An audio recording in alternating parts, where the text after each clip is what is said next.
25,000 clients. Dorcas Ministries provides $1.5 million of compassionate assistance, critical services, and crisis relief to 25,000 residents of Cary and Morrisville each year. An army of dedicated volunteers, professional staff, and community collaborators help Dorcas Ministries continue its mission to help our neighbors in need.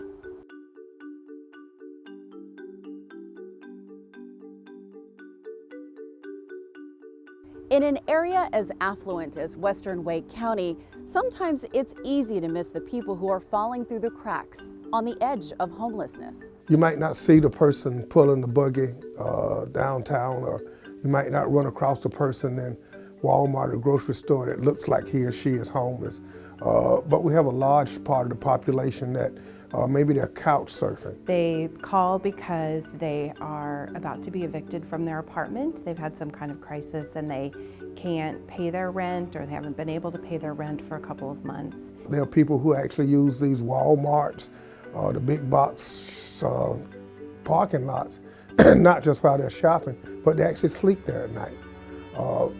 Take the schools to a McDonald's or to a Y somewhere in the morning. You shower up and you change, and people like you and I that meet these people every day never know what they're going through. In my program, myself and my coworker, we talk to 30 to 40 families a month who are imminently homeless, who either are already without permanent housing or imminently homeless. And imminently homeless means that they're paying night by night in a hotel just to stay local so their kids can stay in the same school. These are the struggling ones, the people that come to Dorcas that need help, and we try to get them above that hurdle. Emergency housing assistance is one of the most important services Dorcas Ministries provides. You might ask, who are these clients? Well, here are a few of their stories. I had trouble paying my rent and my bills at my house, and I was about to move to Virginia with my son in my son's house. And the schools from here in Raleigh, they told me they're gonna try to find help for me so I don't have to get the kids out of North Carolina to go all the way to Virginia. So they called Dorcas, and Dorcas called me right away and told me to come in, let's meet, let's talk. We lived in Kentucky before we moved to Cary. We moved here to be with my daughter, so I have somebody to help take care of us because I'm disabled and my wife is disabled. And we had a home in Kentucky, and we just couldn't take care of it because of our health. And it took everything we have to move, and we just had to, we still had to pay bills from Kentucky. And after 4 or 5 months of, us not being able to help, which was not a thing parents do, so she suggested if we wanted to help, we would come to Dorcas and see if we can get some assistance. I came from Puerto Rico after Hurricane Maria, finding a better place for my kids because there was not energy, not water, not school. And I came here because of it with a friend. That friend helped me to find apartments, and I started to work at Walmart. But the first month was not too much money.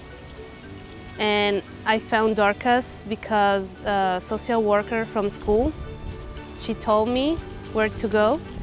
And I came here and I asked for help about that. I suffer from type 1 diabetes, and I had gotten very sick, ended up in the hospital, and as a result was let go from my employer. So I was sick, out of work, and before you know it, rent became due, and I needed help. I didn't know what else to do, and I had known that Dorcas had done a lot of stuff within the community to help people, but I didn't really know the extent of what Dorcas did. So I called them, set up an appointment with a counselor. After a client comes to Dorcas Ministries for assistance, the first step is meeting with a caseworker. My first question is always, what can I do to be of assistance to you? What do you need? And people know what they need. And we try to meet a person at that point of need. Now, I will say that probably a large percentage of our employees are working, but they're underemployed, which means in some cases they work 2 or 3 jobs to try to make ends meet. So we'll try to, again, as I've said earlier, increase your earning potential so you get down to 1 job, and then instead of having to work half the night, you can actually spend that with your family, helping your kids with those homework assignments that they might have. And we're not magicians. I mean, the issue is you either decrease your expenses or you increase your income. We stop the bleeding, we pay the back rent, make sure the utilities stay on, and then but we work with her to make a plan, an action plan for improving her situation. They helped me with my rent, and by them helping me with my rent, I was able to stay. And then they helped me with the light bill and the water bill, you know, all the bills that was backed up that I couldn't pay for. It kind of all started from there, was them basically assisting me that year with rent assistance, as well as allowing me to shop in their food pantry, because groceries were also something that wasn't really going to happen for me, at least for the next couple of months, while I struggled to get better and struggled to get another job. I found what I need in that moment, and last week I came here again because they give me another food stamp, and that helped me. Every time they give me, that helped me too much. Yeah. Treating each client with respect is extremely important to all of the employees and volunteers of Dorcas Ministries. And I really like that it's a one-on-one meetup with the counselors. It's never like you're in a room full of 5 people judging you on your situation. It's always a one-on-one experience. You have to do what you got to do. And you know, I set my pride aside, which I have an issue with. They assured me that everybody has bad times. You know, none of us know when things are going to go south for us, you know? At first, they kind of make it seem like they need you just as much as you need them. It makes you feel normal. And the more normal experiences you have doing hardship, the more likely you are to come up out of hardship, because you're not constantly being reminded that things are bad, things are bad, things are bad. It felt good. It felt good. It was a big relief, and I smiled more than I was before that, because it took all the stress off my shoulders. So For me, it was difficult here, how to get to have a house. They keep talking to me because they have the email, so we can find a house and ask for help. It's gonna be better. Sometimes the client becomes the employee. So I work in the warehouse in what we call drop-off. What makes it fun is definitely the volunteers. It's kind of hard to come to work every day and not be in a good mood. It's kind of selfish to say, but I get just as much out of coming in here as I do a paycheck. I'm helping myself, but Dorcas is helping me with my situation because they made me an employee. They're paying me.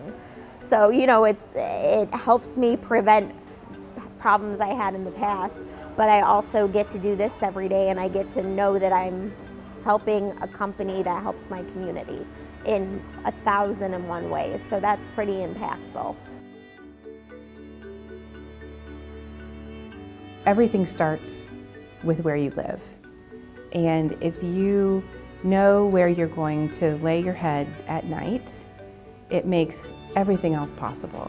We can't be everything to everybody, but we certainly can help improve the quality of life of those that come to us. Dorcas Ministries is helping our neighbors, providing assistance, ensuring that those in our community have food, clothing, shelter, job training, a chance for a better tomorrow.